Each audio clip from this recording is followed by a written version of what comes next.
The following program was provided by an independent producer solely responsible for its content. The opinions expressed do not necessarily represent the views of this station, its staff, board of directors, or underwriters.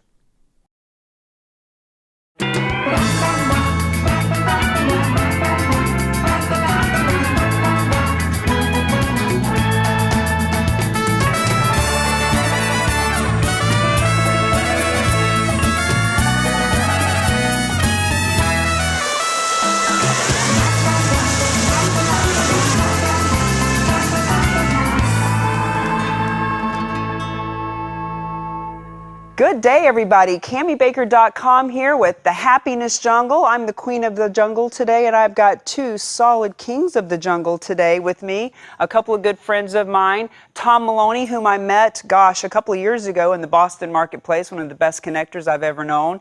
And then Chris Requena.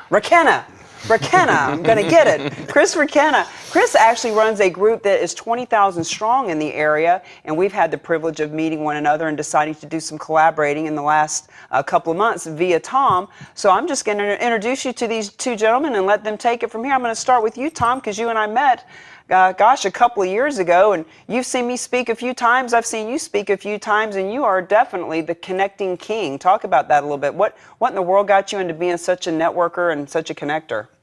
You can change people's lives by connecting. Yes. You never know who you're talking to, what their background is, and what magic happens when two people start talking together. I was at an event and I saw Cami speak. It was like the third or fourth event, and I saw this woman do something magical.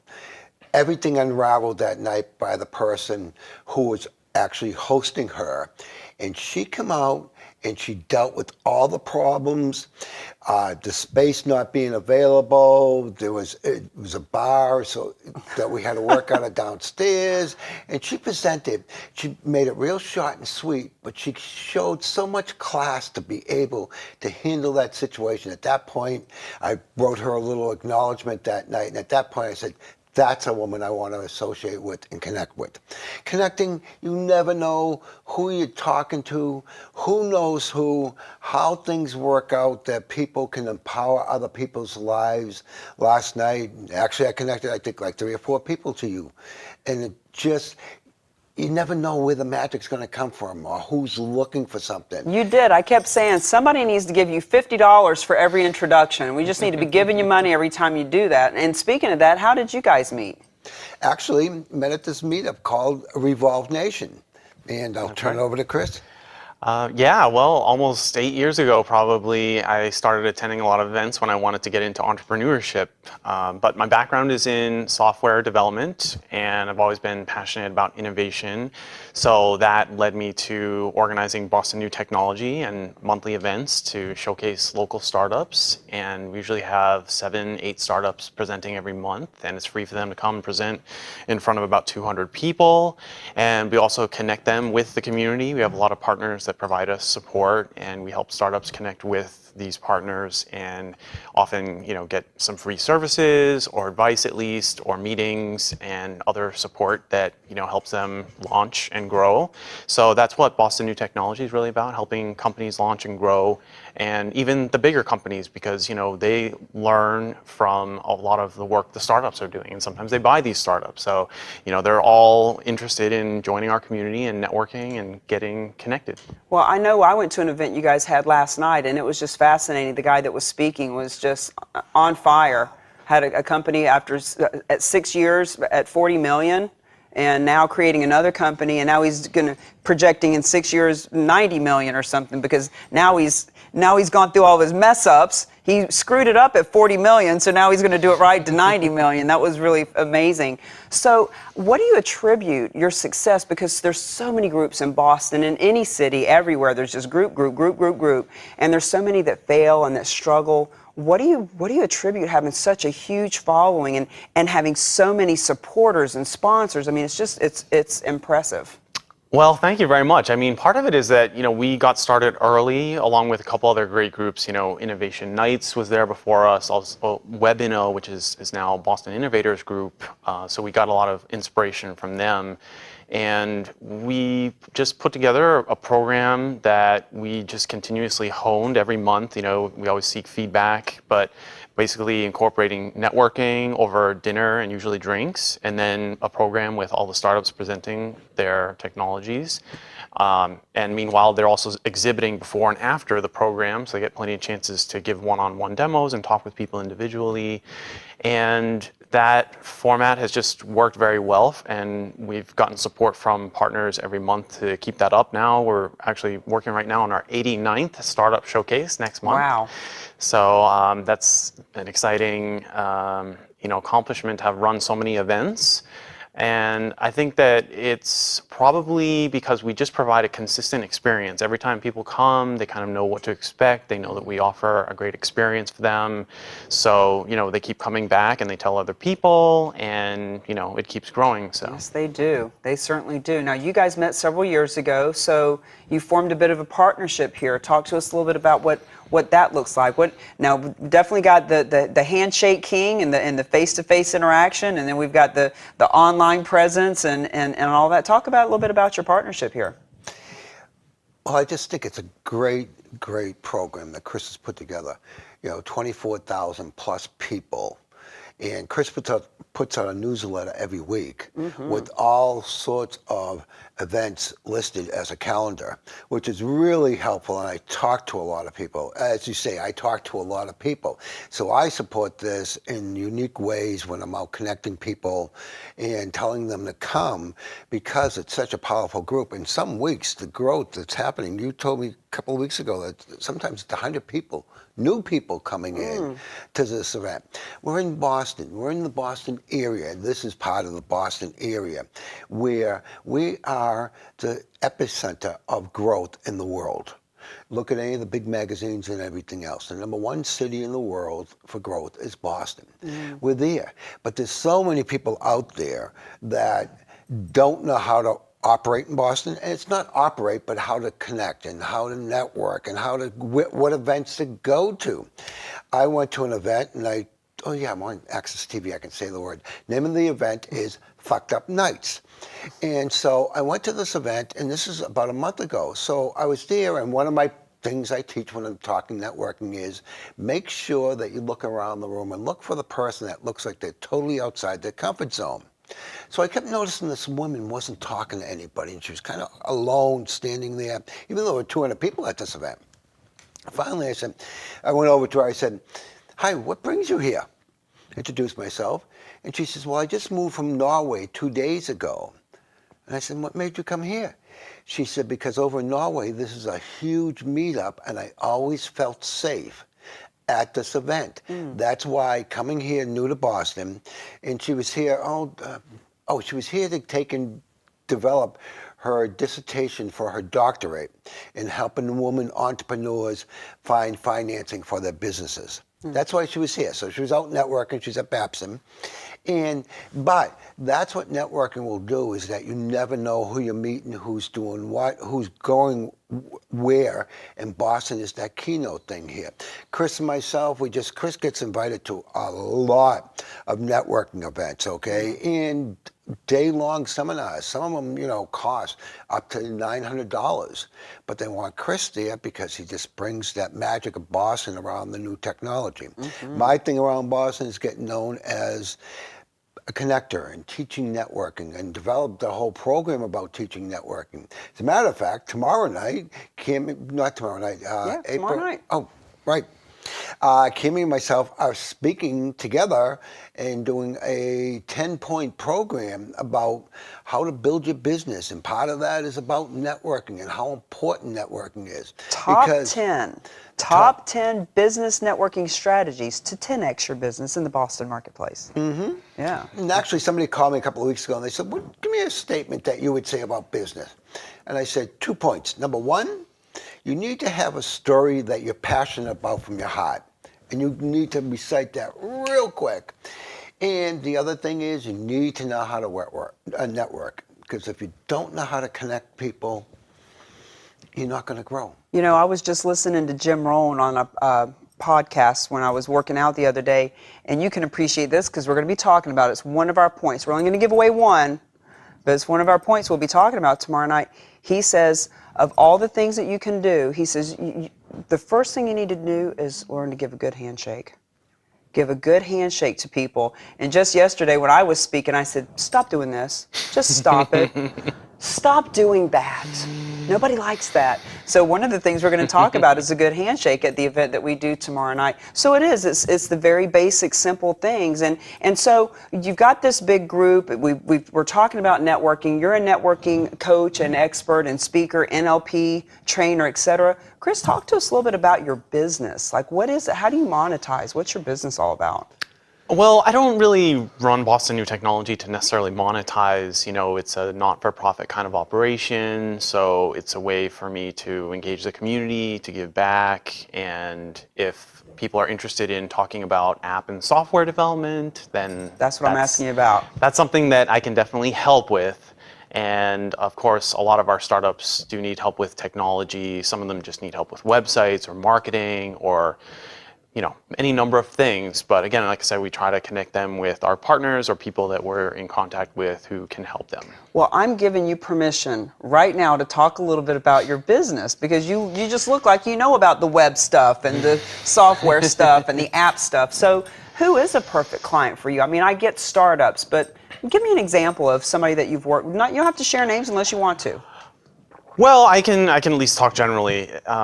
The best clients for us to work with are people who are clear on what they want or need for their business or their product, And if they're not clear, we can certainly work with them, collaborate, and figure out what would be an appropriate feature set, let's say, to launch with. A lot of times we talk about MVPs, minimum viable products, and the feature set those involve. So in the startup world, what we want to do is start with the very basic or core features that a product needs and launch with those.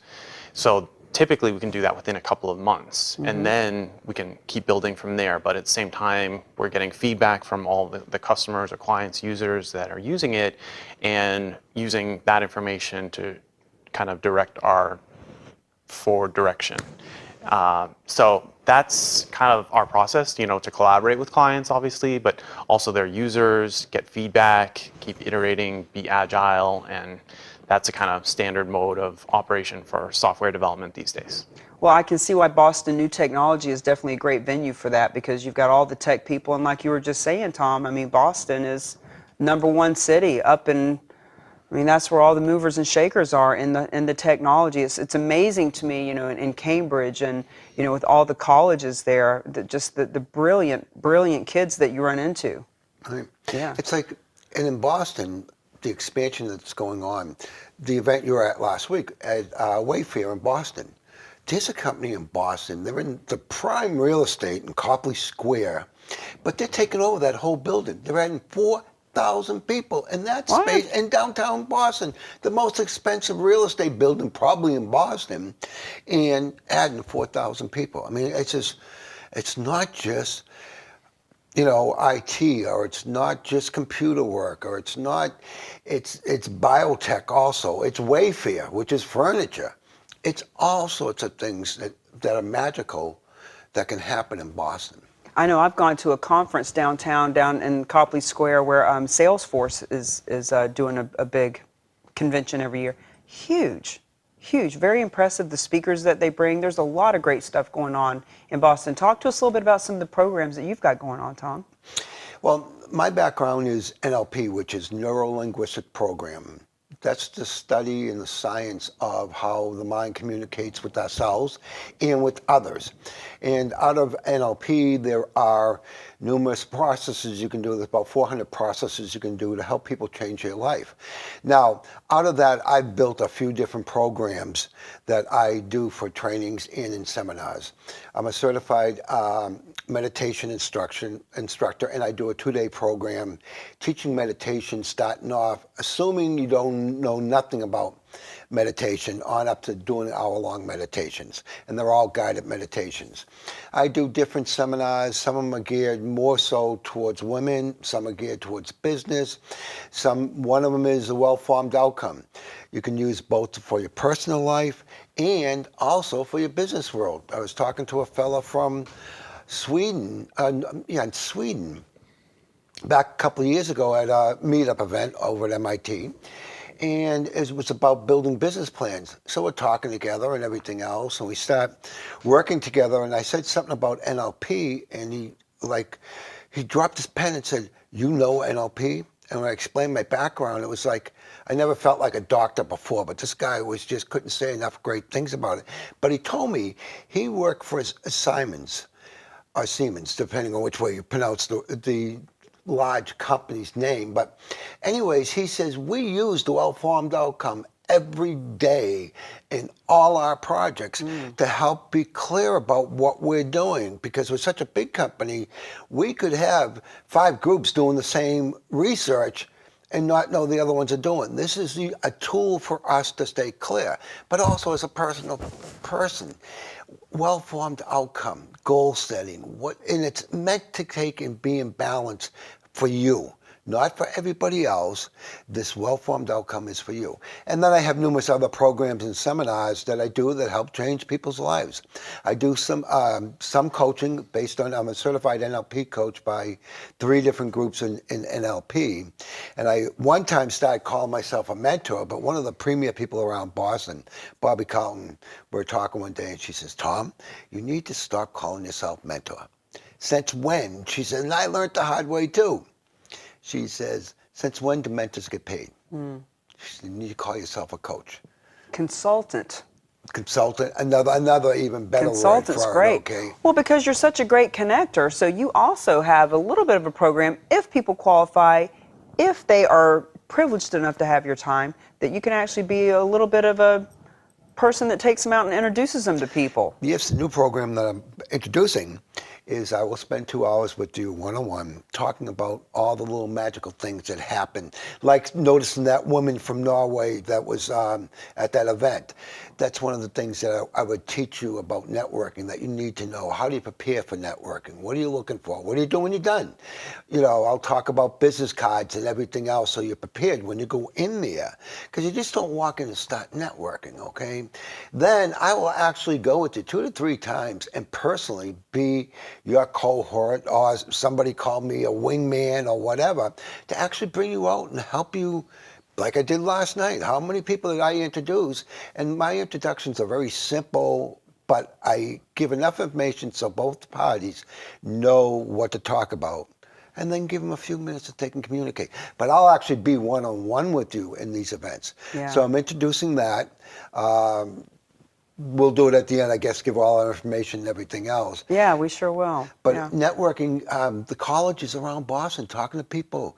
Somebody from Brandeis was telling me they have a huge amount of students from China, but they don't know how to network. Yeah. I was actually interviewing a person to come on as an intern yesterday, and she's from India. She says, that's what's stopping India from really growing. Nobody knows how to network. Well, let's face it, social media has made us the most unsocial people ever. Right. You know, it's so antisocial, it's so easy to hide. So easy to hide behind everything. And I got to jump in at this point, because anybody that's talked to me knows this is my hot button. Communication, 7% is the words we use. 37% is our volume and our tones. If you notice, my volume and tone just changed because this really matters to me. 57% is our body language. So how the devil do we expect to take and be able to communicate fully by doing this? It's an emoji. You got to give me the emoji. You're only using 7% of our capabilities. We only learned how to speak 500,000 years ago. Okay, and now we're expecting that we can just use 7% of our capabilities and communicate. Please, that's a lot of what's missing in the world today. Well, you know what? That's why having an experience is so important. Experiential time. Like, that's why when we're doing our event tomorrow night, it's not just a presentation and here's a flip chart and here's a PowerPoint. It's about helping people get in there and get dirty, like get in there and talk to each other and actually be face to face and belly to belly, which is one of the reasons why your outfit has been so successful, because like you said, you're consistent. It's a place where there's 100, 200 people that come out. You're getting face to face. You're able to use that body language, right? That's right. So talk to us a little bit about some tips and pointers that you would actually give anybody who's creating their own group or wanting to be more successful with the group they have that will help with that.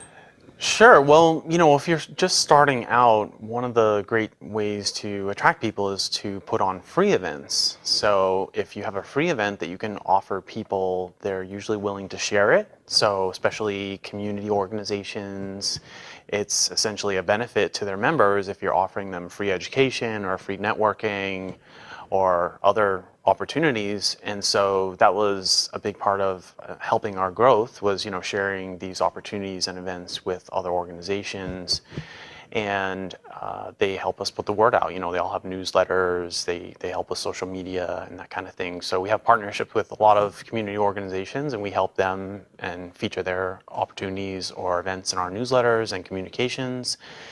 So that's a great way to get started. And then, Now, let me ask you though, because people are thinking, well, how can I have a free event if I got to pay for this and I got to pay for that?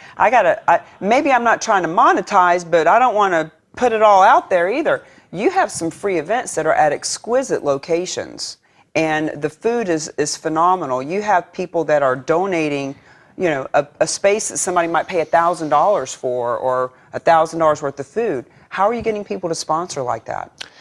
yeah, well, it's certainly gotten easier over time as our group has grown, so we can offer quite a lot of publicity these days. But in the early days, you just have to find out what would be helpful for these kind of partners. Offices like Microsoft, they actually offer space to most community organizations to just come in and just use the space, and it's free.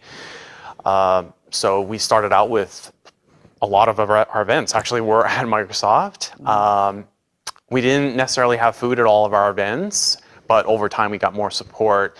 So, you have to look at, who would be interested in the people that I'm bringing together, and then what can I do to kind of facilitate giving them some publicity. Can I include them in the event listing? Can I include them in emails about the event, and even, introduce them to people at the event when they arrive? Mm-hmm. So all these ways that, we can support these partners that are helping us can offer value to them, and they'll support the event.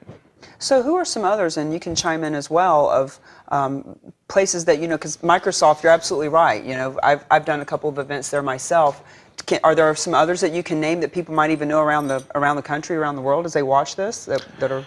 Yeah, definitely. Well, WeWork is one of our top partners. So we actually have our next big event coming up at WeWork in Cambridge on May 8th. And we've had several events with them, and you've run other events outside our group with them. And so we've had a great relationship with these folks. And WeWork, for everybody to know, is a co-working space. Yes. So co-working spaces in general love to host events because they want publicity, they want to attract new members and have people see their space.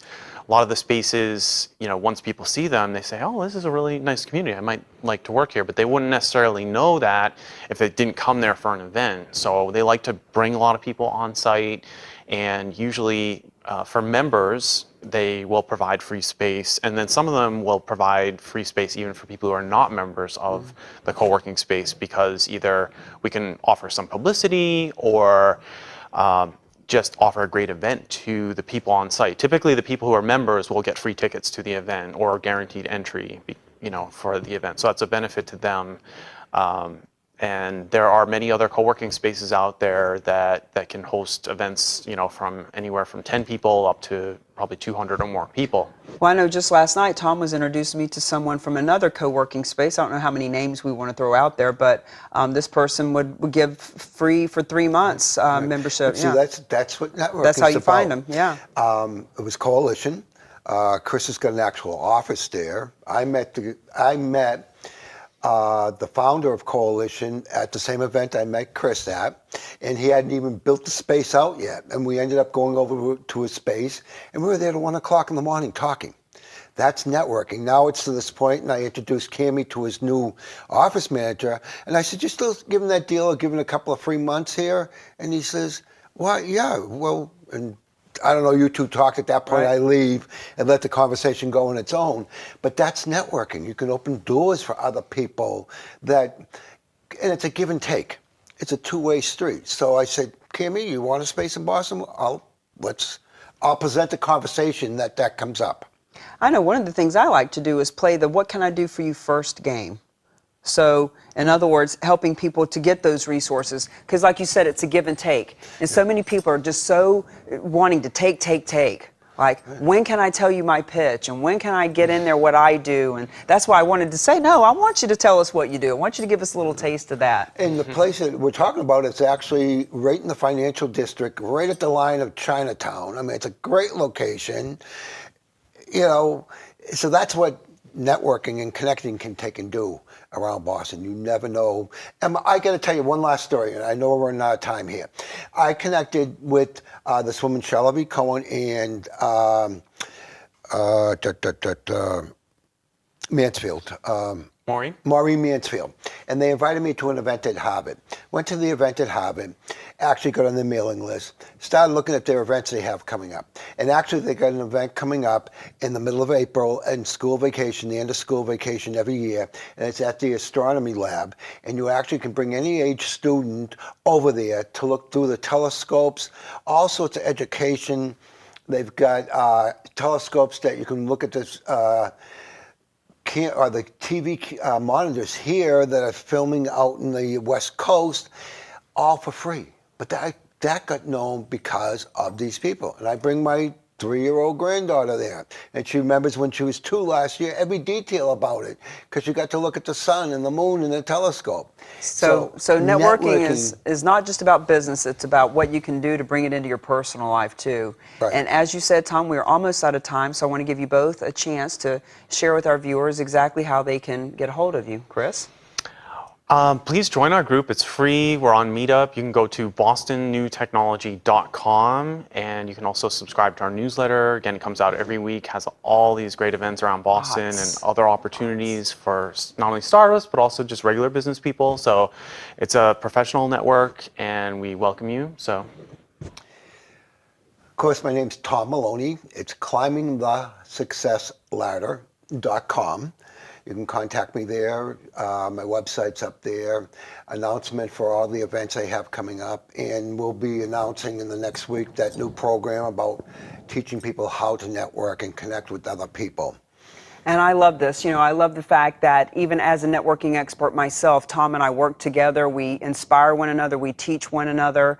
And the newsletter that they have has got more events than you could ever go to. More events. You never have to go you don't even have to go to meetup.com anymore. Just get Chris's letter. And Tom's got a list too. So Happiness Jungle TV show signing off. See you guys next time. Bye-bye.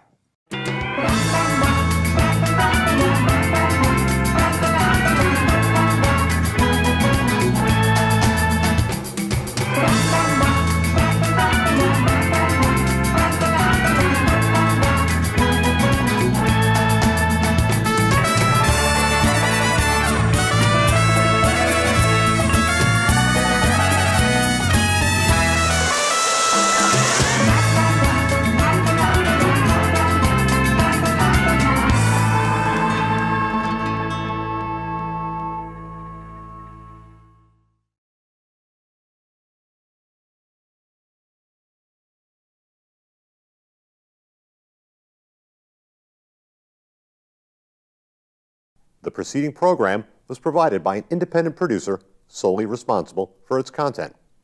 The opinions expressed do not necessarily represent the views of this station, its staff, board of directors, or underwriters.